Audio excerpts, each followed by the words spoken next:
মাধ্যমিক 2025 অদল বদল গল্প থেকে 5 নম্বরের বড় প্রশ্ন আসবে। এই অদল বদল গল্প থেকে যে বড় প্রশ্নগুলো আসবে তা দেখে নাও। প্রথম প্রশ্ন, হাত ধরাধরি করে অমৃত আর ইসাব ওদের কাছে এলো।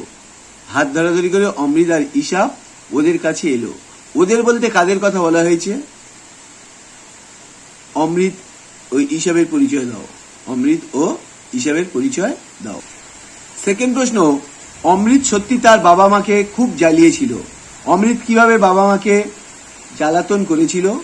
অবশেষে অমৃতের মা কি করেছিল? তাহলে অমৃত সত্যি তার বাবা মাকে খুব জ্বালিয়েছিল। অমৃত কিভাবে বাবা মাকে জ্বালাতন করেছিল? অবশেষে অমৃতের মা কি করেছিল?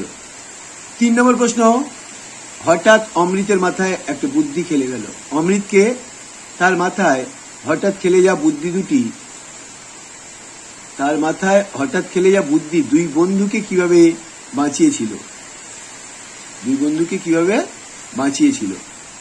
4 নম্বর প্রশ্ন, ও আমাকে শিখিয়েছে খাঁটি জিনিস কাকে বলে। কে কাকে বলেছে? খাঁটি জিনিস বলতে কি বোঝানো হয়েছে? ও আমাকে শিখিয়েছিল খাঁটি জিনিস কাকে বলে। কে কাকে শিখিয়েছে? খাঁটি জিনিস বলতে কি বোঝানো হয়েছে?